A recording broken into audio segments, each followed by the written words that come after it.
Tem um propósito, mas não abandone o caixa. Boa. As pessoas elas acabam focando muito no propósito, né, em comunicar, e acabam esquecendo de olhar para os números.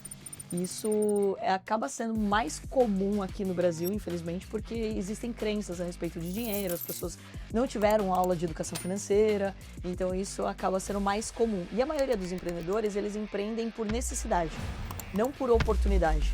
Então eles começam fazendo, e daí depois que eles vão checar se aquilo está realmente dando certo, se essa conta fecha, se os números batem. Então acho que esse alinhamento ele é essencial para que o negócio de fato pare de pé. Para as marcas entenderem, para as pequenas, médias empresas entenderem que os dados, né, não só a parte financeira, mas os dados, eles norteiam a comunicação. Eu já fiz campanha com 300 mil, meio milhão, e já fiz campanha com 10 mil. E as duas esgotaram o produto. Então, qual é o grande ativo? Não é, às vezes, aquela receita que está disponível para a estratégia de marketing. Mas, quando você tem muita intencionalidade sobre aquela venda, aquele produto, você sabe por que você está vendendo e para quem está vendendo, aí você consegue trabalhar a receita e, obviamente, você não vai ficar tomando risco. Todo mundo quer ter uma marca forte, admirada, daquelas que o cliente olha e confia. Mas o que muita gente esquece é que marca forte sem lucro é vaidade. E lucro sem marca é instabilidade. Hoje a gente vai falar sobre o ponto de equilíbrio entre branding e o dinheiro. Como transformar posicionamento em resultado, propósito em margem, desejo em lucro de verdade. Eu sou o Felipe Atabi e esse é o Fecha a Conta, o podcast da Conta Azul que ajuda donos de negócios a fecharem a conta e não as portas. Bora pro episódio.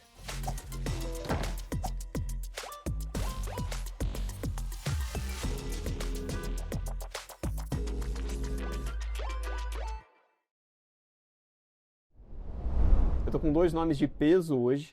Carol Pfeiffer, empreendedora, investidora e CEO da Dinastia Hub, referência em educação financeira na América Latina, fundadora da Atom Shark no Shark Tank Brasil, fundadora do Shark Tank School. Carol é uma das maiores vozes quando o assunto é dinheiro, mentalidade e negócio de impacto. E claro, sócia da Bianca na Bloom 360. Seja muito bem-vinda. Obrigada, é um prazer estar aqui. Boa. Bianca Venturotti, especialista em branding e comunicação estratégica, com mais de 15 anos de experiência em transformar propósito em posicionamento e lucro.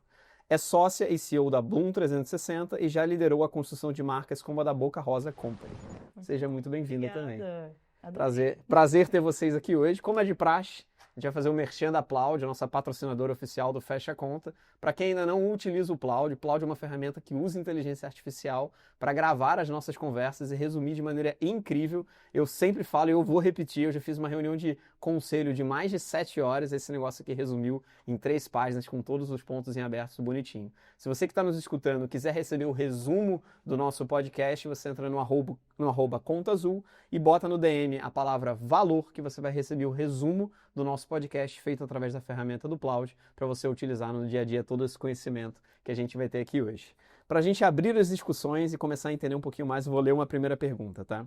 O sonho de todo empreendedor é construir uma marca desejada. Mas na prática, muitos esquecem que o branding só faz sentido quando o dinheiro fecha a conta no final do mês.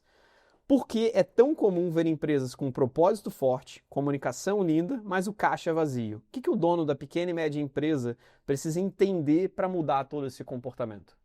Muito bom. Minha sócia tem uma frase boa. Fala, cara. Tem um propósito, mas não abandone o caixa. Boa. Então acho que as pessoas elas acabam focando muito no propósito, né, em comunicar e acabam esquecendo de olhar para os números. Isso acaba sendo mais comum aqui no Brasil, infelizmente, porque existem crenças a respeito de dinheiro, as pessoas não tiveram aula de educação financeira, então isso acaba sendo mais comum. E a maioria dos empreendedores, eles empreendem por necessidade, não por oportunidade. Então eles começam fazendo, e daí depois que eles vão checar se aquilo está realmente dando certo, se essa conta fecha, se os números batem. Então acho que esse alinhamento ele é essencial para que o negócio de fato pare de pé. Porque se ele não parar, você não vai ajudar ninguém, nem seu colaborador, nem o mundo. Então, ou seja, você não vai ter impacto na sociedade se de fato aqueles números não fecharem a conta. O número é acelerador, né? Ele é a infraestrutura dentro de tudo que a gente faz. Se a gente não tem um número que para de pé, você não vai conseguir botar o teu propósito na realidade, né? Porque o propósito ele vai ficar no etéreo e não vai ser executado. Total. E até tem um ponto que para as marcas entenderem, para as pequenas, médias empresas entenderem que os dados, né, não só a parte financeira, mas os dados, eles norteiam a comunicação. Então, assim, você pode até começar por uma comunicação efetiva. Você tem um produto, às vezes, muito bom e você tem aquela pressa, aquele desejo de já comunicar. Mas se você não olhar, e dados a gente olha para comportamento do consumidor também. Você vai ali, claro que a gestão daquela verba de marketing, ela precisa ser construída, você vai ver o que faz sentido ou não.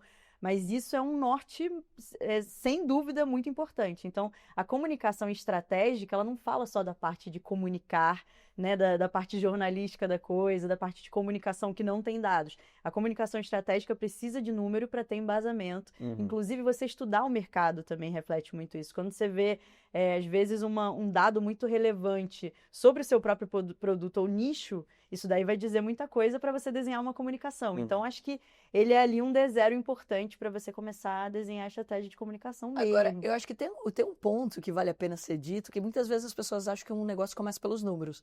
E também não é verdade. Ele começa pelo DNA. Ele começa, muitas vezes, eu também me deparei com empresas que achavam que, mas cuidar de uma comunicação ou fazer um branding é caro, então eu vou fazer isso depois.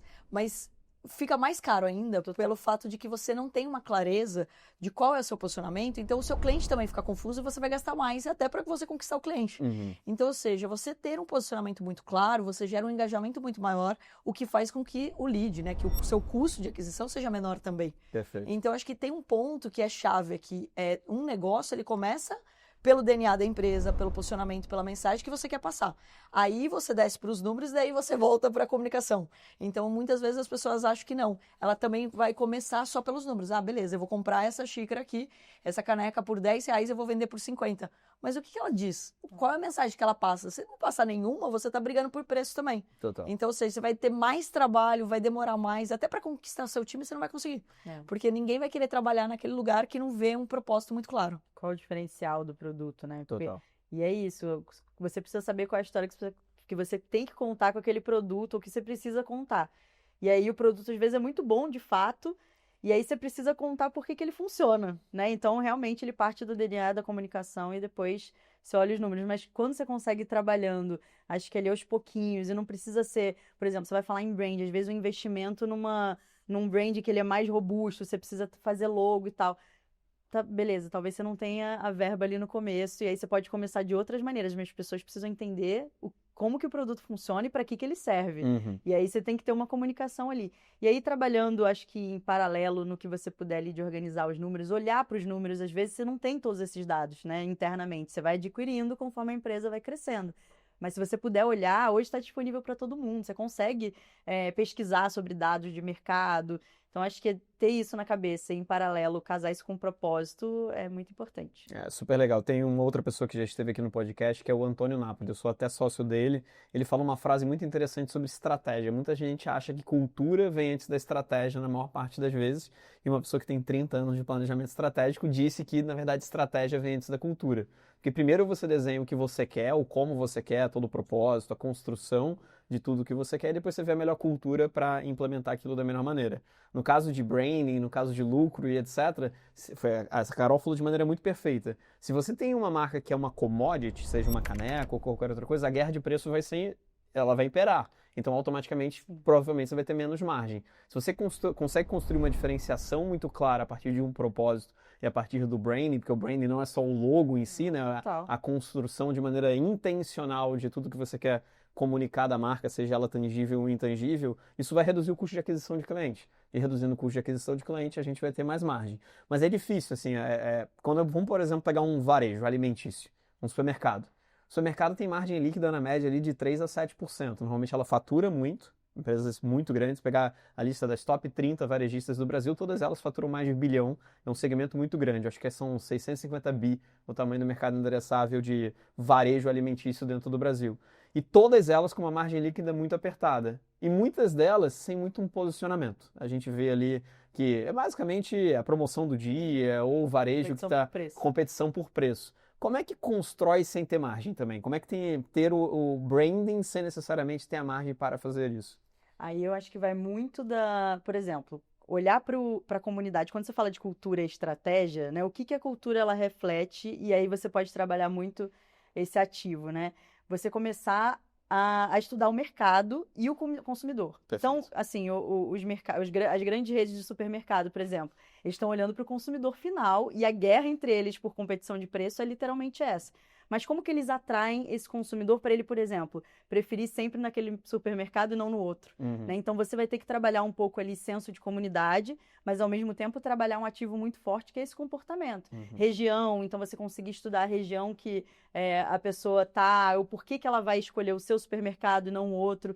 Então, isso acho que vai um pouco além da margem. Você olhar muito para o comportamento do consumidor e aí você consegue trabalhar muito bem comunidade. Aí as pessoas, obviamente, tem gente que prefere uma rede de supermercado e isso vai passando quase que de geração em família, ou a pessoa culturalmente dentro de casa começa a frequentar o mesmo supermercado, né, usando de comparativo. E a indústria alimentícia, ela tem, assim, ela é muito vasta, né? E falando até de gastronomia, rede alimentícia, quando você vai olhar para isso, por exemplo, quando a gente vai falar de gastronomia e num restaurante, né? O que vai atrair aquela pessoa para ela começar a ir no seu restaurante, ou você acabou de abrir um restaurante, o que vai trazer ela de fato para o restaurante no começo? Às vezes pode ser a localidade, mas isso não conta muito, né? Você vai ter que ter um prato ali que vai ser diferencial, que vai trazer essas pessoas, você vai comunicar isso. Então, antes mesmo de você começar a estudar sua margem, ver como é que está em relação ao cliente, você vai ter que trabalhar o seu diferencial, né? Eu acho que em relação ao supermercado ali, é muito isso. Você vai ter que trabalhar o comportamento do consumidor e entender muito isso. Eu acho que esse é o grande ativo que, se você souber trabalhar isso muito bem, por exemplo, quando eu trabalhei em cosmético, eu ia, até como CMO, eu ia para as lojas para eu ficar ouvindo como que o vendedor vendia esse produto e como o consumidor comprava. E aí eu tenho duas oportunidades. A primeira é, se o consumidor às vezes está pedindo muito um determinado produto que a gente ainda não tem, eu tenho uma oportunidade de vender esse produto ou não, né? De fazer ou criar esse produto. E talvez o vendedor não esteja comunicando também esse produto. Então, como o atendimento ao cliente, a gente está num momento assim muito forte em experiência. Mas quando a gente fala isso, experiência, a gente pode falar de um jeito mais floreado, né? Mas assim, é atendimento ao cliente, né? Como que você faz ele voltar lá? Como que você está trabalhando isso internamente no time?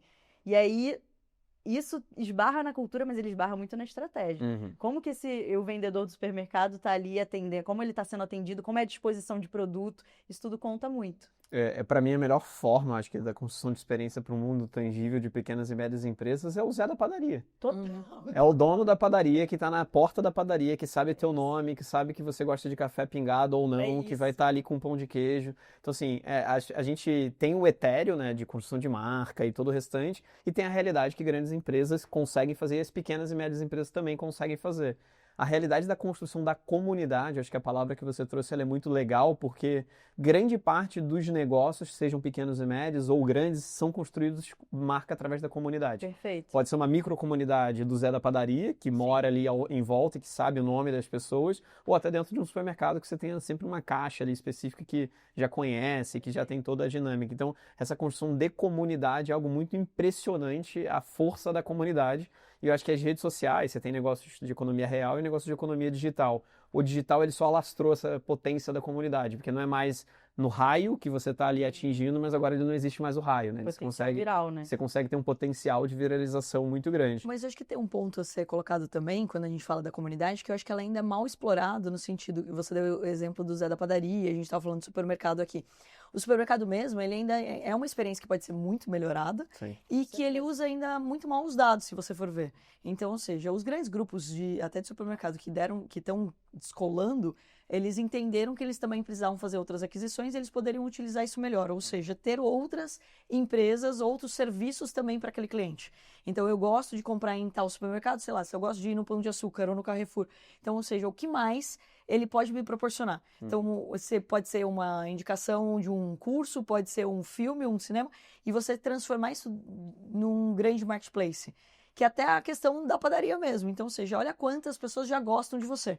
Então, qualquer coisa que você colocar na prateleira a mais para vender, você vai acabar aumentando a sua receita, aumentando o seu ticket, diminuindo o seu CAC. Então, acho que ainda a gente explora mal o uso dos dados e do ecossistema. Então, quando a gente fala, eu acho que muitas pessoas conseguem criar isso, de fazer grupos, as pessoas gostarem de estar lá, mas ainda olha pouco para esses números, para o cliente na ponta mesmo. Pô, ele comprou isso, mas peraí, será que ele também não tem interesse de aprender a cozinhar? Porque ele sempre está comprando. Acho que tem um case que foi bem legal, que eu não sei se ainda existe, mas eles eram uma caixa com produtos individuais, né, com as quantidades individuais para você fazer, por exemplo, um risoto. Então tinha um chefe assinado. Isso é um exemplo de como você pode melhorar a experiência e aumentar a tua margem num produto que está todo mundo comprando. Porque o cara que vai fazer uma única receita, ou ele vai cozinhar uma vez por semana, ou que ele mora sozinho, ele não vai comprar 1 litro grande, por exemplo, de azeite trufado. Então ele vai comprar uma dose menor. Só que isso aumenta a margem também. Então existem formas de você olhar melhor para esses dados e você conseguir melhorar também o seu ticket. E tem uma oportunidade muito legal em marca própria, né? Quando você fala de supermercado, se o supermercado está trabalhando muito bem a experiência e a comunicação dele, ele consegue trabalhar a marca própria, e tem muitos supermercados que hoje grande parte da receita vem da marca própria. E aí é uma grande vantagem, porque parando para pensar, ele já tem muitos fornecedores, né? Então, geralmente tem uma facilidade ali em você ter esses acessos, né, de maneira mais fácil. E se você faz a marca própria e trabalha bem, produto de qualidade, isso que a Carol falou também. O grupo de Pão de Açúcar é um exemplo disso, porque eles tem o cafezinho deles, tem o café da manhã, agora eles têm a noite da pizza. Então, como que eles vão criando novos produtos dentro do mesmo ecossistema? Que é uma coisa que eu acho que, hoje em dia, o grande lance da experiência é você pensar nesse ecossistema. Ele consome um produto, mas ele também tem ali um momento do cafezinho. E quando a gente fala em comunidade, tem uma coisa muito potente no Brasil, porque o brasileiro, ele é muito muito social, muito sociável também, mas tem a questão do pertencimento. Isso que você falou do Zé da Padaria, por exemplo, tem, obviamente, muitas das vezes que a pessoa vai num restaurante é isso, porque o garçom às vezes sabe o prato que a pessoa quer, ele é chamado pelo nome, muitas das vezes você vai sempre com seus amigos e quando alguém não vem, como é que tá fulaninho de tal? E as pessoas gostam de sentir esse pertencimento. Então, hoje, no Brasil, especificamente, para você trabalhar muito bem marca e comunidade, é você olhar para esse pertencimento, mas de maneira estratégica. Como que eu posso criar novos produtos para que aquele cliente não saia daqui? Ele consiga ter todas as facilidades num lugar só. Uma coisa legal do varejo é que ele está sempre com um fluxo de caixa meio apertado, né? Ele tem, enfim, um ciclo financeiro super duro. Normalmente as indústrias não dão um prazo de pagamento tão grande. Ele vende ali, muitas das vezes, não necessariamente à vista, a prazo, e é difícil de gerir grande parte dessa estrutura. Vocês falaram duas coisas super interessantes. A primeira delas é entender que varejo, por exemplo, é uma grande fonte de dados. Acho que você pega o Grupo Pão de Açúcar, tem uma empresa por trás, eu não sei se é deles ou não, mas chama dunnhumby, que analisa absolutamente todos os dados de checkout mesmo, de tudo que está passando ali na maquininha, etc., para fazer o CRM, porque a gente confunde muito o CRM como sendo a plataforma. Tem o HubSpot, tem as grandes marcas em si de CRM, mas na verdade ele é o conceito de olhar de maneira mais única o consumidor e usar isso de maneira muito recorrente. Acho que trazer tanto a agregação de serviços internos ou até de serviços externos, como é o caso que a Carol falou de algum curso de culinária, outras coisas que agreguem todo esse lado de CRM, é o que faz a diferença. O Zé da Padaria faz no papel de pão, né? É um fulaninho, cicraninho e etc. Ele vai fazendo a infraestrutura, mas na média ele poderia fazer isso através de software, que seria muito mais fácil. Sim, e tem super legais, você não é fazendo merchan e não, mas você pega, por exemplo, um CRM bônus da vida, que está crescendo pra caramba dentro do mundo físico, justamente por ser essa infraestrutura em si ali do lado. Carol, usando toda essa lógica de caixa, né, de gestão de caixa, para quem vive com fluxo de caixa apertado, como é que organiza o dinheiro para conseguir investir mais nessa lógica da marca, do propósito? Você tem alguma dica prática do que você já tenha visto de todas as empresas, seja do Shark Tank ou todas que você já é sócia hoje, para ajudar eles a se organizar melhor do ponto de vista de gestão de caixa para investimento em marca? Bom, acho que primeiro de tudo é melhorar esse fluxo de caixa, né? Então, assim, a gente fala, a gente acaba tomando como verdade algumas coisas que podem ser mudadas. Então, você questionar até, por que meu fluxo de caixa é apertado? Porque eu tenho um produto, por exemplo, igual uma investida minha de chá, então eu vou vender no supermercado, eu vou vender no mercado, e é assim mesmo, demora para pagar, e eu vou ter que colocar muito dinheiro para tracionar. Tá, mas e se você vender num outro lugar? E se você tiver aonde o teu cliente está? Por exemplo, uma das minhas investidas é a Filma Eu, que é aquelas câmeras que vão nas quadras de beach tênis, de tênis, de futebol. Hoje eles têm, você aperta um botão, ele gera um replay. Isso fez com que tivesse um engajamento altíssimo das pessoas que usam. e eles colocam as marcas lá, mas eles têm 1 milhão de atletas cadastrados. Então, quando eu faço um investimento, por exemplo, no Shark, eu tenho 1 milhão de atletas que podem tomar chá, que podem comprar suplementos da Nutrion, que vão tomar sorvete da Rooms. Então, ou seja, são outros pontos para você distribuir o produto. Perfeito. E que você pode aumentar a tua margem. Então, acho que o primeiro de tudo é também questionar isso. E o segundo ponto, entrando na questão de investimento em marketing, é você, de uma forma inteligente, que daí é um dos motivos de eu ter ficado sócia da Bianca na Bloom, de você conseguir entender que o montar a estratégia de marketing é muito mais você se debruçar qual é a história, onde você quer estar, como que você vai fazer o teu cliente falar sobre você, do que necessariamente você fazer uma campanha que vai custar caríssima. Então, eu acho que assim, a lógica de você sempre pensar que você tem pouco dinheiro é maravilhosa para o mundo dos negócios, porque todo mundo que recebe um aporte, por exemplo, esse é um risco altíssimo. Ah, R$1 milhão, putz, 500 mil a gente vai colocar em internet, em marketing, não sei o quê. Não, calma. E se você tivesse R$0, você faria essa mesma campanha? Não, eu faria de outro jeito. Então começa a fazer desse outro jeito. Porque, inclusive, quando você, que eu acho que é um ótimo dado, quando o teu cliente não está te indicando, alguma coisa está muito errada. Sim. Porque a gente é influenciador por natureza, é por isso que existem as redes sociais. A gente influenciava as pessoas. Então, a mulher é o maior exemplo disso. A gente literalmente vai comprar alguma coisa, vou comprar um perfume, eu gostei dele, eu já vou mandar o telefone do vendedor, o desconto que eu negociei para todas as minhas amigas no WhatsApp e o link. Ou seja, a gente já faz isso naturalmente. E a gente faz quando a gente gosta. Quando a gente entende que aquilo conecta comigo. Então, acho que o ponto-chave é, primeiro, olhar para isso, se faz sentido o que você está fazendo, a estratégia que você está usando. Eu também acredito que as pessoas estão perdendo um pouco desses collabs que são tão importantes. Eu acho que você vê grandes marcas fazendo collabs, mas você não vê mais pequenos empreendedores fazendo. Lá atrás, quando eu não tinha grana para fazer evento, eu pegava e fazia happy hour e eu fazia parceria com o Thiago, que eu sempre falo dele, tá ficando famoso com disso, que é da Quatá Queijos. Que é da Quatá Queijos, que eu fazia, o queijo era da Quatá, aí tinha o vinho do outro, a cerveja do outro, eu fazia o happy hour na faixa. Sim. Então, se eu tivesse 10 clientes ali e um convertesse, eu tava no lucro. Super. Então, acho que a gente tá perdendo essa habilidade que é muito característica brasileira, e que a gente precisa ser mais criativo nisso. Então, a criatividade também está nisso. Então, agora, para isso, óbvio, que você tem que se debruçar, entender um pouco mais de qual é o seu posicionamento, qual é a clareza da tua marca, para que você possa fazer com que outras pessoas falem de você. E eu acho que esse tá o grande engajamento. Às vezes as pessoas acham que o engajamento é a rede social. E o engajamento é o que as pessoas estão falando de você no offline. Boca a boca. Então, exatamente. Então, como que elas estão falando no seu dia a dia? Mas se você não olhar ali para o seu fluxo de caixa e questionar, não tem negócio que pare de pé. Você sempre vai estar apagando incêndio. E esse é o maior erro de um negócio. Ele pegar e falar, depois eu vejo isso e não vê, e acaba matando o negócio. Quando a estratégia está bem amarrada também, e aí tem um exemplo prático. Eu já fiz campanha com 300 mil, R$500 mil, e já fiz campanha com 10 mil. E as duas esgotaram o produto. Então, qual é o grande ativo? Não é, às vezes, aquela receita que está disponível para a estratégia de marketing. Claro, vai depender do tamanho, até onde vai a campanha, talvez às vezes vai ter uma qualidade maior, vai usar mais recursos, vai fazer fora do estado, enfim. Mas quando você tem muita intencionalidade sobre aquela venda, aquele produto, você sabe por que você está vendendo e para quem está vendendo, aí você consegue trabalhar a receita e, obviamente, você não vai ficar tomando risco. Você vai, quando você precisa fazer uma campanha que realmente custe mais caro, você vai ter ali o seu caixa, e quando você precisar, eventualmente, aí vai muito também da gestão inteligente. Sim. Por exemplo, teve um case muito legal, que é uma história que eu gosto de contar. Uma vez eu estava dirigindo uma campanha com o meu time, e aí tinha um cenário que ele ia ser... Eu perguntei pro diretor de arte, o que você vai fazer com esse cenário? Ele falou, a gente vai desmontar e vai pro depósito. Falei, se a gente ligasse para as magazines e colocasse esse cenário que a gente está gravando a campanha nas magazines para as pessoas, os compradores, terem a experiência de ver um pouquinho da campanha que a gente está desenhando. E todas toparam.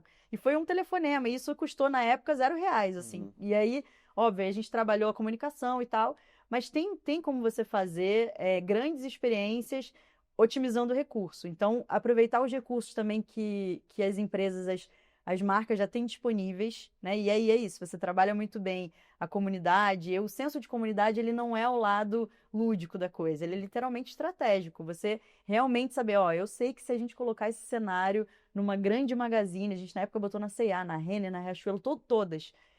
Se a gente colocar lá, o consumidor vai até lá, porque eu conheço o meu consumidor. Então, acho que isso é um ativo muito valioso, você conhecer o seu público, né, e saber exatamente para quem você está vendendo. Aí você consegue otimizar recursos. Então, Super legal. eu sou muito fã da gestão inteligente nesse aspecto, né? Porque você não precisa, não é sobre, às vezes as pessoas olham e falam, não, essa marca está dando certo porque essa pessoa tem milhões de seguidores. Não, essa marca está dando certo porque... não, às vezes é porque o produto é bom, porque você está comunicando bem, porque você consegue trabalhar bastante esse senso da comunidade, você consegue olhar para as pessoas como um ativo ali valioso para você trabalhar essa comunicação. Então, aí você economiza grana. Vocês falaram coisas que eu, até para pontuar para todo mundo que tá nos vendo, assim, a Carol comentou o ponto de gestão de caixa, né? Cara, você falou um termo que para mim é um dos principais termos para qualquer empresa, independente do tamanho dela, que é sobre recompra. Se você não tá vendo a recompra de verdade, você tá, na verdade, investindo num balde meio que furado. Sim. Porque você tá forçando um pouco da venda, seja por preço, ou seja por um bom uso do canal e etc. E se a recompra não tá vindo, não sei se você tem efetivamente uma marca. Então, entender recompra, eu não consigo ter informação de recompra. Talvez a de indicação seja uma boa forma de você tentar fazer o tracking ali de onde está vindo a indicação, de como está vindo. Então, a recompra, ela para mais de pé negócios do que qualquer coisa. Então, se puder fazer só duas coisas dentro de um negócio, construa uma comunidade, seja ela pequena ou grande, e entenda a recompra e isso vai acelerar muito. A gente, por exemplo, na Ambev, a gente fazia muito teste de produto. Pegava estados diferentes, lançava produtos diferentes. Quando a gente, por exemplo, foi lançar Spaten, que é uma cerveja super grande hoje em dia, meu time basicamente pegou 3 regiões, pegou o sul do país, pegou Goiânia e pegou São Paulo, lançou em Campinas Spaten, lançou Andes, que é uma cerveja argentina em Curitiba, e lançou Modelo, que é uma cerveja mexicana em Goiânia. E a gente só olhou uma coisa, recompra, para entender qual delas efetivamente traria. Uma teve 15% de recompra, outra teve 50% de recompra em 30 dias, e uma delas teve 90% de recompra em 30 dias. Caraca. Qual que eu acho que a gente vai lançar? A gente lançou, e a Óbvio. Spaten tá aí como uma marca super bilionária, gigante, uma das marcas que mais cresce dentro da infraestrutura da Ambev. E a lógica de recompra, ela se aplica em qualquer coisa. Então, entender a recompra de verdade, se está sendo utilizado... Números, não argumentos. Não há argumentos. Então, essa lógica da recompra para muito de pé, porque você precisa investir menos em aquisição para aumentar teu lucro líquido. E o outro lado, sobre o posicionamento que você trouxe, tem uma frase que eu não sei de quem é, mas posicionamento é o que as pessoas falam de você quando você não está presente. É isso. Essa é a grande verdade. Então, se você tem um bom posicionamento, automaticamente você aumenta a recompra, automaticamente você aumenta a indicação, automaticamente você vai fazer um negócio mais saudável. Tem outras formas também de você tentar separar ali. Eu acho que grandes marcas ou até franqueadoras, acho que franqueadoras têm um bom modelo para isso, que é basicamente separar um percentual do faturamento total. Sim. Tem gente ali que separa de 1 a 3% para você, de alguma forma, ter uma verba minimamente baseada no seu faturamento do quanto você vai investir. É correto de 1 a 3? Cara, eu não sei. A CIMED bota 12%, por exemplo. Uma Coca-Cola bota 15%, a Ambev coloca 3%. Depende do seu segmento. Acho que tem formas e formas diferentes e estágios de maturidade diferentes, mas é um bom gancho de entender sobre definir um percentual para isso. Só que um lado incrível que vocês falaram é sobre escassez. Sim. Eu acho que quando você tem muito orçamento, seja 1 milhão de exemplo que você trouxe, a gente sempre faz cagada. A gente sempre vai achar que a gente tá rico E vai gastar mais do que deveria. Verdade. Se fosse do seu próprio dinheiro, você faria esse investimento? Eu acho que você não faria. Então, a realidade da escassez, eu acho que o brasileiro, em média, é muito criativo, mas grande parte dos países subdesenvolvidos no mundo inteiro são hipercriativos por escassez. A gente não vê uma escassez tão grande, por exemplo, na Europa, e você não tem uma criatividade tão grande na Europa. Total. Então, a lógica da escassez, ela é quase... É correlacionada com uma construção de criatividade muito boa e trazendo para o dia a dia, até para quem não está nos escutando, tudo isso começa sobre gestão, né? Se você tem uma boa gestão dentro do teu negócio, você consegue fazer isso de maneira muito mais qualificada. Para você que está nos escutando, se você não tem um software de gestão que te ajude no gerenciamento do teu caixa, na emissão de nota fiscal, na cobrança de clientes, a Conta Azul, que é a casa do Fecha a Conta, está disponibilizando para você, ou através do QR Code, ou através do link da descrição, um teste gratuito para você testar o software da Conta Azul e ajudar melhor no seu gerenciamento financeiro, que é essencial para tudo isso que a gente está falando aqui, de como gerir melhor marca e como fazer crescimento com um lucro líquido, que é o que importa no final. Carol, Bom. Sobre a Bloom agora, que você criou, a Bloom 360, ela nasceu para unir criatividade e estratégia.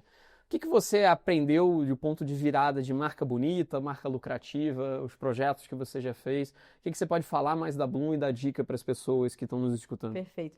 Quando o propósito de criar a Bloom, na verdade, depois da pandemia, criou-se um movimento muito forte de agências de marketing, né? E teve um boom em relação a isso, principalmente marketing digital. E aí, ao longo da minha trajetória, eu fui passando, eu vim do jornalismo, né, da comunicação mesmo, comecei como jornalista, e aí tinha uma grande sacada de marketing que eu mesma não tinha sacado até começar a empreender, porque no jornalismo eu tinha aquele desafio de entrevistar muita gente por dia, de vários nichos diferentes, né, e de várias vivências diferentes. Isso daí me exercitou um olhar que eu nem sabia que no futuro ia me fazer entender melhor o consumidor.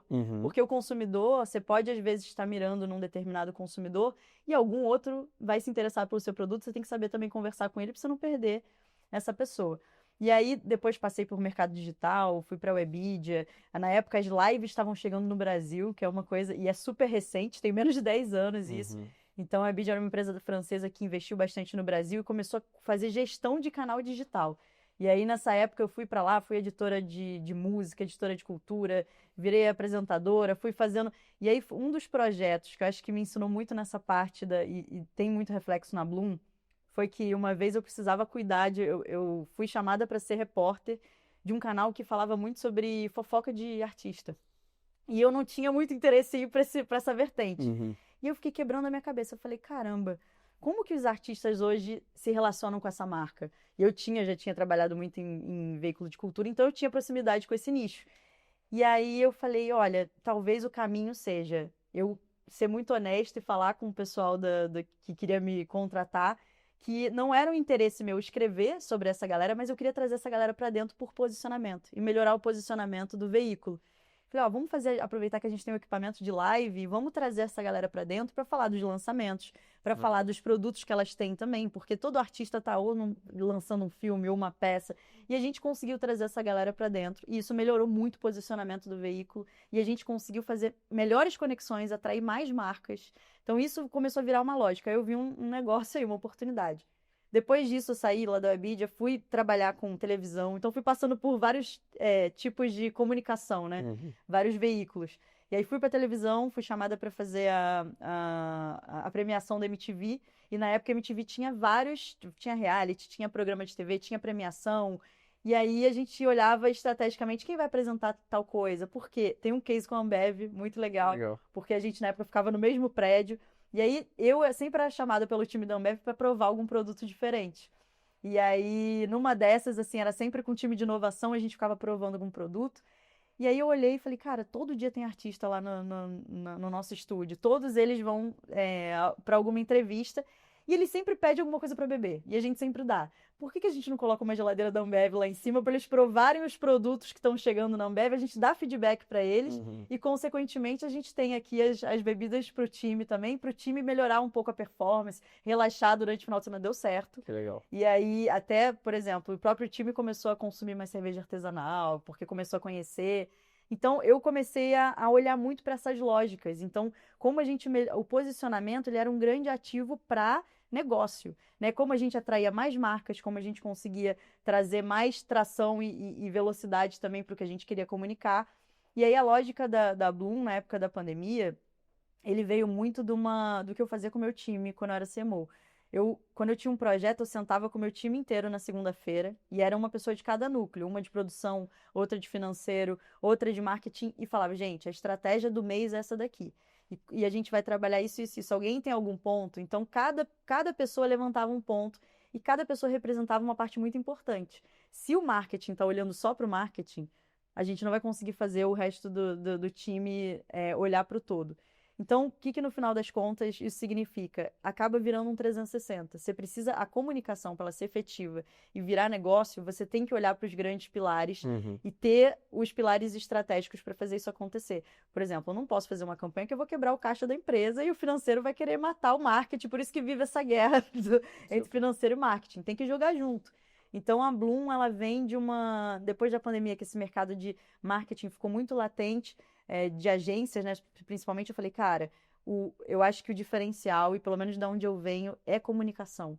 Então, eu só consegui fazer um marketing efetivo, né, por onde eu passei, porque eu venho de um berço de comunicação e a comunicação olha para essas coisas. Para a gente escrever um release em comunicação, e falando de texto mesmo, você tem que pontuar exatamente as coisas que é quase uma venda, né? Você está vendendo o seu produto, o seu cliente, uma pessoa para os veículos de comunicação. Então, a Bloom nasce de você entender qual é a história realmente que a pessoa precisa contar. Hoje não tem como a gente trabalhar com qualquer marca sem sentar com eles e entender por que foi fundado, por que aquele produto nasceu, como nasceu, para onde eles querem olhar, aonde eles querem chegar. A gente, obviamente, no caminho vai identificar oportunidade e vai ver novos negócios. Então, a Bloom, ela é uma agência de comunicação estratégica 360, olhar para os pilares principais que precisam ser ativados para a gente conseguir olhar para o negócio. E aí o resultado, posicionamento para mim, ele não é meio, ele é resultado. Então, o posicionamento é quando você olha e fala literalmente o que você falou, né? Muito bem, inclusive. A Coca-Cola, essas marcas que você citou, elas têm um posicionamento que hoje elas não precisam vender produto. Elas não precisam chegar na televisão e mostrar, compre a Coca-Cola. Né? Ela tá no momento, tá no dia a dia, tá no Natal, tá na mesa, tá no churrasco, que não tem uma pessoa que não chegue com uma Coca-Cola, e ela soube trabalhar isso. A Nike trabalha muito bem isso, né? A Nike começou com Just Do It. Ela não precisa ficar fazendo uma propaganda que o tênis seja o produto. Eles fazem campanha com os maiores atletas do mundo e falam de propósito. Então, é literalmente sobre isso. Super. Carol, aproveitando que a Bianca comentou um pouco mais disso, você é uma investidora da Bloom 360 e você é uma investidora de diversas empresas. O que você viu de diferente na Bloom? Primeiro, claramente pela potência da pessoa, isso já é uma coisa importante. Mas o que você olha uma marca e fala, essa daqui vai dar certo, essa daqui vai dar dinheiro? Como é que é o processo de escolha? Como é que é esse entendimento mais profundo? Eu acho que você até já respondeu, né? Porque para mim são pessoas no final do dia. Porque negócios, eu acho que tem vários tipos de negócios que eles vão dar certo. Então, eu acho que é uma combinação entre aquele empreendedor estar apaixonado pelo que ele está fazendo. Então, claramente, a Bianca é apaixonada pelo que ela faz e sabe muito sobre o que ela faz. Então, também não adianta, às vezes, a pessoa é uma entusiasta daquele assunto. Uma empresa de tecnologia, onde ninguém é de tecnologia como sócio, ele vai ficar refém do programador, de uma software house, isso não vai parar de pé. Então, a pessoa tem que ter uma vontade de sempre estar atualizada, etc., porque uma empresa, ela vai ser pivotada muitas vezes. Então, se a pessoa não está apaixonada pelo assunto, ela vai ficar pelo caminho. Então, assim, a gente viu grandes empresas quebrarem justamente porque as pessoas não se atualizaram. Porque elas não foram estudando a tendência do mercado, não foram escutando o cliente, elas, de alguma certa forma, se tornaram arrogantes no meio do processo. Então, não necessariamente ela começa como arrogante, mas eu olho muito isso. Então, você começa ali no Shark, eu faço muitas perguntas, e daí é muito mais para entender do negócio, é claro, mas para entender da pessoa. Perfeito. Uma das coisas que eu tive que aprender no Shark, inclusive, é a leitura corporal. Porque eu não conheço as pessoas antes, né? Então elas entram por aquela porta. Elas entram na hora ali mesmo, até curiosidade, assim, entrou ali na hora. A Bianca foi mais fácil, porque eu conheci ela pessoalmente antes. Então foi bem mais fácil de investir nela. Ela foi no Shark. Ela não foi no Shark, então foi mais fácil. Mas assim, foi interessante que ali no programa, não, é um reality, né? Então a pessoa entra pelaquela porta. Só que assim, ela tem todas as informações sobre a gente se ela fez o dever de casa. Claro. Então ela assiste uma entrevista aqui, ela vê uma palestra minha, ela já sabe quem eu sou, como eu penso, o que eu realmente estou buscando. Eu nunca vi a pessoa na frente, então eu tenho que fazer muitas perguntas e eu preciso entender se muitas vezes a pessoa está nervosa, né? Porque também é um programa que tem 50 países hoje, o Shark, então ele acaba sendo também traduzido, porque é pela facilidade da internet. Você tem um alcance gigantesco, ela está na frente de um monte de gente, então é óbvio que ela vai ficar nervosa, né? Então a maioria das pessoas acabam ficando muito nervosas ali. Mas se ela está nervosa ou ela não tem conhecimento, então é uma linha também tênue. Se ela me responde com propriedade ou se ela me responde com arrogância, essa também é uma linha tênue. Porque se você fala, quando você pega e vai entrar num negócio, se a pessoa é arrogante, você não vai conseguir ajudar em nada. Super. E daí eu vou ficar tomando meu tempo, meu dinheiro não vai servir para nada, porque ela não está disposta a ter um sócio. Aí ela procura um banco, um fundo, qualquer coisa. Toma uma dívida, vai lá. Exato, que é mais barato, inclusive, porque ela não vai ter que ceder um percentual do negócio dela. Super. Então, eu acho que é muito importante você conseguir combinar esse sócio e você entender se você pode combinar coisas. Então, quando a gente começou a conversar sobre a agência, primeiro que isso, obviamente, ele complementa muito o meu ecossistema, que é claro que todas as minhas empresas, elas precisam passar por uma análise de marketing, de DNA, de posicionamento, entender de fato como ela quer se comunicar. Segundo, é que você acaba fazendo conexões inteligentes dentro do próprio ecossistema. Então, eu acabei montando um prédio aqui em São Paulo, que é a Dinastia, onde todas as minhas investidas acabam frequentando, e as marcas passam por lá. Então, marcas que estão dentro da Bloom também servem para outras investidas minhas, que têm os mesmos clientes ou que têm o mesmo perfil. Então, a gente acaba aproveitando muito todo esse ecossistema. E eu acho que daí é o que eu venho trazendo, e daí por isso que quis ser sócia, essa visão de como a gente otimiza o tempo. Então, como que dentro do meu ecossistema já tem um cliente potencial da Bloom, já consegue trazer um engajamento maior, a gente consegue trazer ferramentas de gestão financeira para isso. Então, acho que se você complementa, faz sentido. Porque senão a gente acaba gastando muita energia. E assim, quando eu fui entrar no Shark, eu escutava muito, 10 ou 20% dos negócios vão dar certo. Eu falei, mas por quê? Se na bolsa eu estava procurando 80% de acerto, né, no mercado financeiro, por que eu vou entrar num negócio que tem chance menor? Aí eu fui entendendo que a maioria dos investidores se tornaram investidores mais passivos. Então, a ideia é muito parecida com um fundo de investimento. Você coloca dinheiro lá e tem um gestor que está acompanhando, mas você não se mete no dia a dia. E daí eu tomei uma decisão de que eu queria ser uma investidora ativa. E que o empreendedor ia ter contato direto comigo, ele ia estar dentro do meu ecossistema, ele ia estar no meu dia a dia. A Bloom fica dentro do escritório, então a gente convive todos os dias. Legal. Então, essa troca faz com que você erre bem menos, que você evolua muito mais rápido. Porque ali no dia a dia que você percebe, putz, você tá indo pela rota errada, e não quando você tem um report a cada 3 meses. Então, isso faz com que a velocidade do negócio também seja maior. Então, acho que isso faz todo sentido. Perdão, pode falar. Não, eu ia falar que eu sou um case vivo lá dentro, porque a dinastia ela foi criada para acelerar realmente as empresas e olhar para resultado, né? Mas olhar para pessoas também. E a Bloom, inclusive, ela é recente, mas eu mesma já mudei a rota ali no começo por falar, eu achei que esse produto ia ser o nosso caminho, e não, acho que isso daí vai ser mais difícil de trabalhar, não vai conseguir virar. E eu acho que a Carol trouxe muito um olhar que eu precisava em relação a negócios, assim, acho que um negócio também ele funciona muito e a gente sempre tem que olhar para isso. O estratégico é tão importante quanto o criativo, mas os dois precisam se complementar. Então, acho que a entrada da Carol, muito com a visão dela, não só de Shark, mas essa visão dela de negócios e pessoas, essa soma, isso soma muito com... Trazer uma bagagem de comunicação é muito potente, mas quando isso junta com uma visão de negócio, ela é mais ainda. Eu acho que também as pessoas, as empresas conseguirem ser estratégicos, até na hora de escolher os sócios, né? Às vezes o sócio que está entrando, ele vai agregar o que você não tem, né? Então, hoje, eu entendo muito mais do universo da Carol e acho que vice-versa, porque a gente tem esses lados complementares e ela somou muito. A Carol já tem muito de comunicação também, porque ela é comunicadora nata, mas nos negócios isso é muito importante. Super legal. Carol, até para pegar e aprofundar um pouco mais na tese, assim, você tem alguma linha de tese mais específica para fazer os investimentos? Eu entendi que existe o ecossistema, né, da complementariedade entre eles em si. Tem algo que você vê além das pessoas, de alguma coisa específica que você está numa trilha, numa jornada? E esse investimento, tem uma frase aqui que me colocaram até para te perguntar, que você fala muito sobre mentalidade, né? Que a mentalidade em si do empreendedor ela é super importante.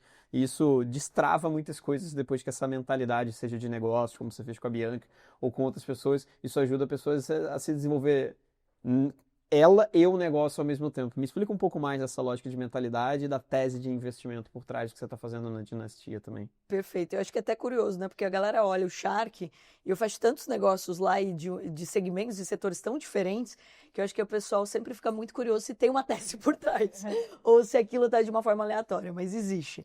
E é legal de complementar sobre mentalidade que, olha esse exemplo, né? Você falou, se você ainda não está organizado quando você estava falando da conta azul. O que para mim não faz nenhum sentido. Como que uma pessoa ainda não tem uma conta azul, por exemplo? Se tem uma ferramenta que te ajuda financeiramente, que vai organizar a tua vida, que é onde mais as pessoas apanham no Brasil, por que ainda não? Aí entra a mentalidade. Perfeito. Então, até para usar a conta azul, a gente tem que destravar a mente das pessoas. Então, ou seja, olha, tá vendo? Você tá sofrendo à toa. Então, acho que é curioso isso, porque daí eu fui estudar cada vez mais até sobre as crenças, sobre autoconhecimento e etc. Então, assim, eu fui identificando algumas teses. Eu acho que primeiro, para mim, conecta muito se a gente vai conseguir fazer com que outras pessoas também ganhem dinheiro junto com a gente. Então, quando a gente fala, negócios escaláveis, mas negócios escaláveis com 2 pessoas não me atraem tanto. Então, ou seja, mas daí a inteligência faz tudo, não sei o quê. Eu não me motivo por isso. Eu me motivo muito mais em ganhar dinheiro fazendo um monte de gente ganhar dinheiro junto. Porque a gente está falando de um país que a gente tem que ajudar as pessoas a empreenderem de uma forma mais inteligente e mais consciente. Então, acho que para mim faz toda a diferença se os negócios eles permitem que outras pessoas ganhem junto. Pode ser um modelo de franquia, de representação, de afiliado. tem inúmeras formas de você ajudar outras pessoas a ganharem dinheiro junto com você. Então, empreendedorismo que possa ser expandido. Para mim, tudo é educação. Então, ou seja, a empresa é de educação. Não, toda empresa é de educação. Então, você educa o mercado, você educa o cliente, você educa o colaborador, você educa. Então, o tempo todo, empresas que conseguem passar uma mensagem, plantar uma sementinha, elas acabam me atraindo muito mais. E daí eu tive que acabar fazendo até alguns pools dentro da própria dinastia. Então, por exemplo, mercado pet, maravilhoso, gigantesco. E daí eu fiz o primeiro investimento bem dog, e depois que o Sérgio entrou, facilitou a minha vida, fiz outros investimentos, porque ele não pode investir como pets. Então ele está ali como Sérgio. Então ele tem um conflito. Então, se é alguma coisa que eu já sei que eu posso consultar o Sérgio para abrir uma agenda para depois vender em algum ambiente, isso já me atrai. Só que daí nisso, acabei montando a dinastia Pet, que inclusive foi ao ar agora o Guilherme. O Guilherme foi lá como matilha, e daí ele é como se fosse um ambiente ali para os cachorros, que não é uma creche ou um hotel. Ele vai além disso. Então ele faz um treinamento de comportamento, ele tem toda uma preocupação com o pet. E ele hoje é o líder dessa área pet, onde tem mais 6 marcas pet. E daí ele fez um evento para 300 pessoas do ramo pet. Pronto, a gente já recebeu 15 pitches para a gente avaliar da área pet. Que legal. Então já é uma tendência, né? Eu acho que o mercado está muito conectado com o pet, que também conecta com outra área que eu olho muito, que é a saúde. Porque as pessoas elas estão cada vez mais buscando bem-estar. E o pet é um bem-estar, é um acolhimento para as pessoas. Então, um dado que me assustou, 50% dos brasileiros se consideram solitários. Isso, num país como o nosso... Tem carnaval, gente. Não, e que a gente sempre se conecta, até de falar de empreendedorismo solitário no país, eu acho que não existe isso. Hoje a gente faz amizade aqui, putz, amanhã tá fazendo churrasco. Então, ou seja, a gente precisa facilitar essa conexão entre as pessoas. Então, o pet acabou entrando também nesse radar, não só porque as pessoas estão consumindo mais coisas pet, mas elas estão se conectando mais. E daí eu fiz investimento também no projeto 100 Mais, que é sobre longevidade. Então, dentro dele tem cannabis, que é a Holly com juba de leão, tem Nutrion, que é suplemento, tem Hollis, que é sorvete saudável, tem VitaFresh, que é chá. Então, ou seja, tem uma outra caixinha aqui. Agro, porque é o nosso DNA. Esse é um investimento que eu queria fazer há muito tempo, porque meu pai é fazendeiro. Eu acho que o mercado agro ainda ele é pouco gerido, né? Então, a mesma coisa, a gestão, por exemplo, de uma conta azul, você pode usar numa fazenda e as pessoas ainda não usam. Então, existem várias ferramentas que já estão disponíveis para facilitar a vida, que é um DNA natural nosso. Moda, porque obviamente a moda brasileira é algo que a gente dá aula para o mundo todo e a gente não dá devida atenção, e também a gestão não é profissionalizada, então a gente acaba entrando nisso. Tech, porque todo mundo precisa de tech, então eu fui criando essas caixinhas de coisas que fazem sentido para mim. Então ali no Shark, hoje eu venho buscando sempre empresas que conectam já com os temas que eu olho. Então, se é uma habilidade nossa natural no Brasil, a gente precisa só intensificar ela, porque o Brasil ele é muito perfeito, ele tem vários países num país só. Então, como que a gente enaltece essas habilidades que a gente já tem naturalmente? Como eu citei o agro ou a moda, que de uma certa forma a gente não dava devida importância. Inverteu bastante isso. Hoje as pessoas olham muito mais para o agro e eu olho muito mais também, por exemplo, para o mundo da moda. Então, eu vejo, e estou muito feliz com isso, com empresários e empresárias brasileiras usando só moda brasileira. Então, ou seja, deixando de usar grife estrangeira, parecer um outdoor ambulante, e usando muito mais a criatividade brasileira. E por fim, mas não menos importante, o real estate. Então, venho olhando muito para esse mercado de construir de uma forma mais inteligente, daí investir na termoconcreto, e disso a gente criou a dinastia Real Estate, para a gente colocar também inteligência, a gente educar dentro de casa, a gente voltar a trazer dignidade para dentro das casas. Porque quando a gente fala das habitações brasileiras, elas não têm um urbanismo inteligente e as casas elas não são inteligentes também. Então, ou seja, olha quantas oportunidades a gente perde de também educar a nossa população. Perfeito. Nossa, Bastante maravilhoso. Agora, quem não conhecia a tese, por favor, escuta esse episódio que você vai ter o detalhamento da tese. É bom que os pitches vão ficar enviesados agora. Agora vai ser vai ser Carol, com base naquilo que você falou. Deixa eu te fazer um pitch rapidinho. Exato. Uma coisa super legal, a gente está no mês do empreendedorismo feminino, né? Então a gente tem duas empreendedoras muito sucesso, muito potentes dentro desse contexto. Só que a realidade do empreendedorismo feminino, apesar dela ter crescido muito, até um dado do Sebrae aqui que cresceu 40% nos últimos anos dentro do Brasil, ainda é mais difícil. que vocês têm de dicas assim para outras mulheres potentes que estão empreendendo? O que vocês podem dar de dica para outras que querem trilhar um caminho que vocês já trilharam e estão trilhando ainda? Nossa, muito bom. Acho que o primeiro de tudo, a gente é muito movido por referência. Isso seja no ambiente feminino ou fora dele. Então, a gente acredita muito, eu digo a gente porque a gente fala muito sobre isso no ecossistema, tanto da Dinastia como Bloom, das conexões, né? E essas conexões, elas são poderosas para a gente alimentar o nosso ecossistema. Quando a gente fala de ecossistema, não é só da empresa, é pessoalmente falando, é mentalidade, é a gente conseguir fazer conexões potentes com outras mulheres, a gente vê referências de outras mulheres que deram certo, a gente tem, é óbvio, quando você está inserido no mercado, você consegue ter mais contato. E aí, geralmente, fica, às vezes, existe um receio, eu vou começar a empreender, mas vai ser mais difícil para mim. Então, quando a gente se conecta em ambientes onde isso já acontece, né? Então, hoje, a gente tem disponível, tem muito evento focado em empreendedorismo feminino, a gente mesmo faz, né? Tem os projetos lá dentro da própria Dinastia, e aí, mulheres se conectando com outras mulheres desse mercado. Recentemente, eu até fui chamada lá pelo consulado de Nova York para a gente ajudar as mulheres empreendedoras brasileiras que iam para fora do mercado, iam lá para os Estados Unidos para empreender. Mas aí qual era a grande dificuldade delas? Elas chegavam lá e não tinha rede de apoio. Então elas não conseguiam se conectar com outras mulheres e isso virava uma questão. E eles têm um núcleo só para mulheres para justamente conectar.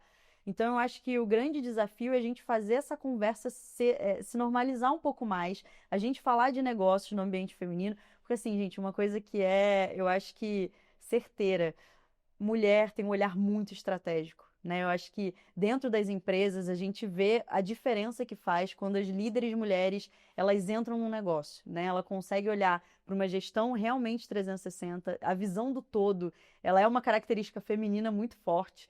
Então, como a gente consegue também fazer com que as empresas vejam valor, porque não é mais, eu acho que é só sobre a questão social, que ela é muito válida e importante. Eu acho que é sobre a potência disso, né? As mulheres são muito potentes no ambiente de negócios. A gente precisa fazer com que essas mulheres elas se conectem, né? E estejam em ambiente e trocar com outras mulheres, inclusive mulheres, venham para a Dinastia se conectar com a gente para vocês verem o que a gente está fazendo, o que a gente também transforma, né? E como Bloom, a gente quer gerar esses debates, esses movimentos, porque as mulheres empreendedoras precisam se conectar e muitas vezes isso vai fazer com que elas desmitifiquem certas coisas que às vezes realmente, e não é por acaso, não é da cabeça, acho que intencionalmente, historicamente, o mercado mostra isso pra gente, mas eu acho que a gente está num momento muito bom da gente reverter esse jogo. Então se conectem com outras mulheres que empreendem para vocês verem que todo mundo tem desafio e faz parte.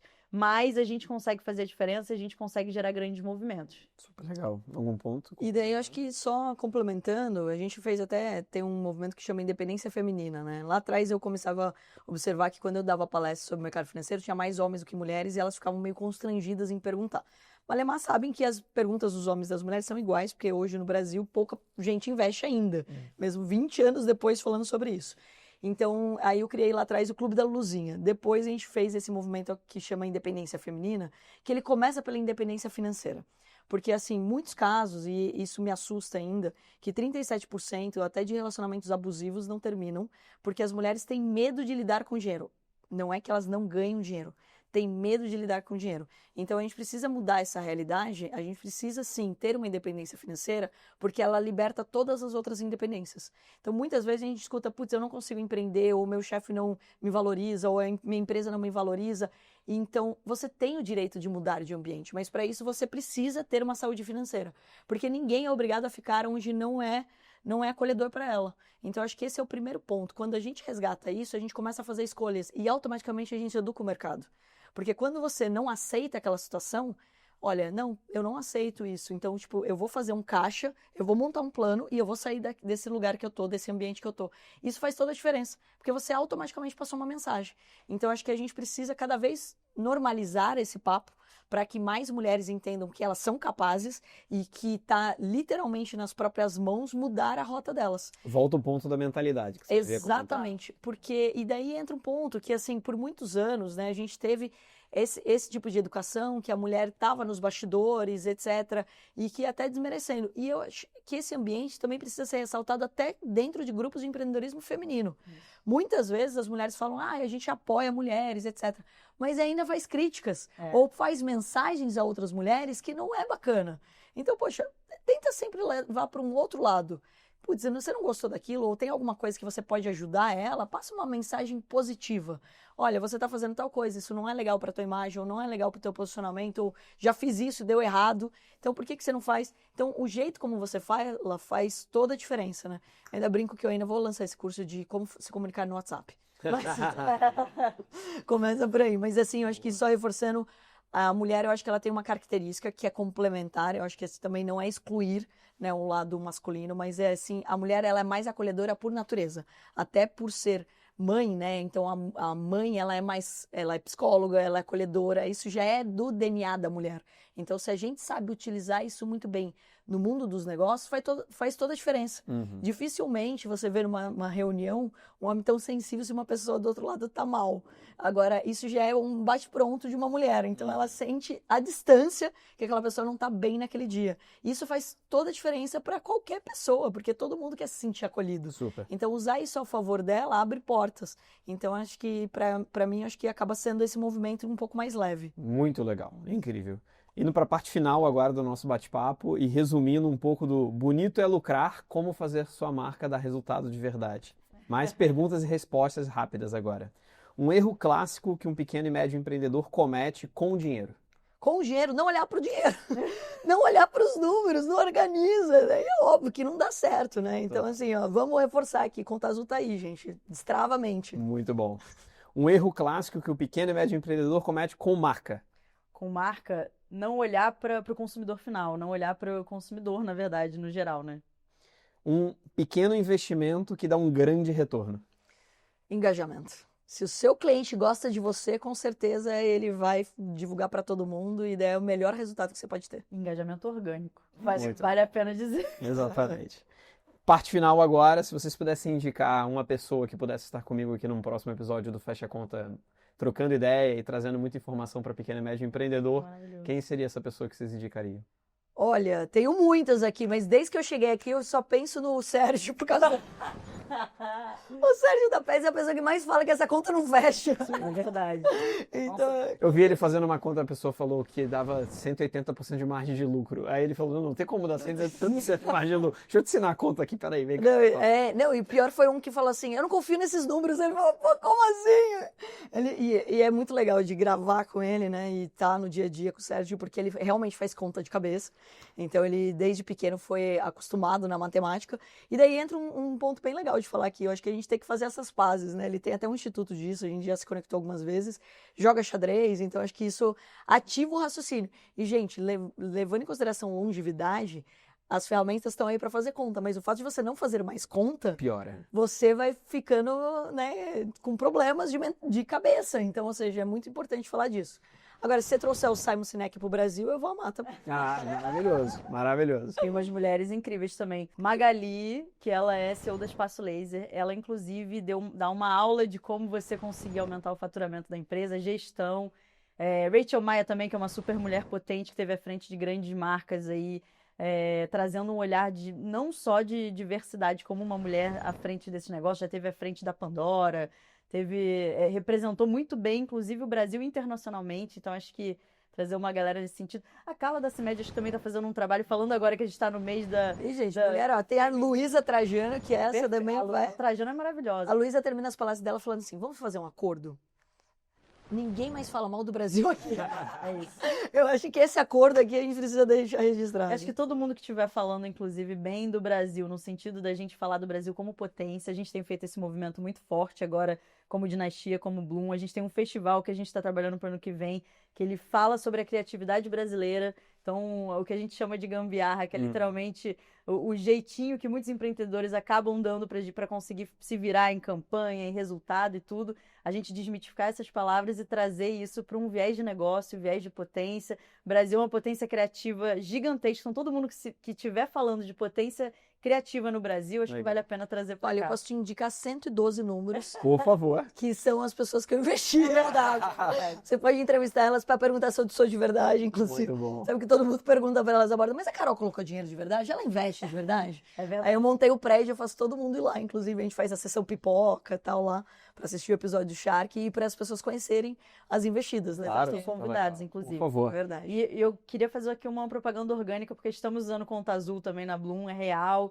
Um beijo Mas até pro investiu meu também. contador, pro Robson, que ele hoje ele tem uma empresa chamada Smart Solve, que ele gere mais de 750 clientes, Que legal. tá aumentando a base aí para mais 1.000 clientes, então, e ele usa bastante o Conta Azul, e eu acho que toda ferramenta, se a gente puder, acho que deixar uma mensagem, toda ferramenta que ela é intuitiva, e inclusive parabéns ao time da Conta Azul, porque é tudo muito intuitivo, que ajuda o empreendedor a olhar para gestão financeira, a olhar para tecnologia, inclusive, não como um bicho de 7 cabeças, porque a gente está falando de uma era de inteligência artificial que veio para facilitar a nossa vida, né, para otimizar nosso tempo, para a gente conseguir ser mais criativo, a gente olhar um pouco mais para os dados, para os Legal. números. Então, acho que isso é toda ferramenta que olha para isso nesse sentido é muito poderosa, a gente tem que divulgar mesmo. Muito legal. Bianca, Aí, Carol, um foi... grande exemplo de uma pessoa que conseguiu escalar graças à ferramenta. Porque antigamente o contador não ia conseguir ter 1.000 clientes. Então, ou seja, graças a uma ferramenta. A não ser que tivesse milhares de pessoas dentro de uma Total. infraestrutura. Exatamente. Ia custar super caro e não ia ter um atendimento tão eficiente. Super legal. Turma, foi incrível. Bianca e Carol, o bate-papo foi leve, legal, deu para trazer muita informação para quem está nos escutando. Obrigado por ter topado estar aqui comigo. Obrigada hoje. pelo convite, parabéns pelos cases, você também. Obrigado. Obrigada pelo foi um convite. prazer. Boa. Ei, peraí, você tá indo embora já? Os convidados de hoje já indicaram nomes incríveis que logo vão estar aqui no podcast. Mas agora eu quero ouvir a sua história e ter você aqui comigo nessa mesa nos próximos episódios do Fecha a Conta. Se você é empreendedor e já teve alguma das portas fechadas durante a sua jornada, mas seguiu firme buscando crescimento, ou se está enfrentando desafios reais na gestão do seu negócio e quer trocar uma ideia com quem já passou por isso, essa é a sua chance de participar do podcast Fecha a Conta. Para participar, acesse o perfil da Conta Azul no Instagram. Envie uma mensagem com um vídeo curto de até 60 segundos, se apresentando e apresentando a sua empresa. E claro, explica para nós por que você quer sentar nessa mesa e fechar a conta com a gente. E para você que chegou até esse minuto do nosso podcast, siga agora o Fecha a Conta aqui no Spotify. Ativa o sininho e assim sempre chegar um novo episódio, você receberá um aviso no seu celular. E claro, aproveite e nos avalie 5 estrelas aqui no Spotify. Para continuar por dentro tanto dos meus conteúdos quanto os da Conta Azul, siga a gente no Instagram, @ContaAzul e @FelipeAtab. Até a próxima!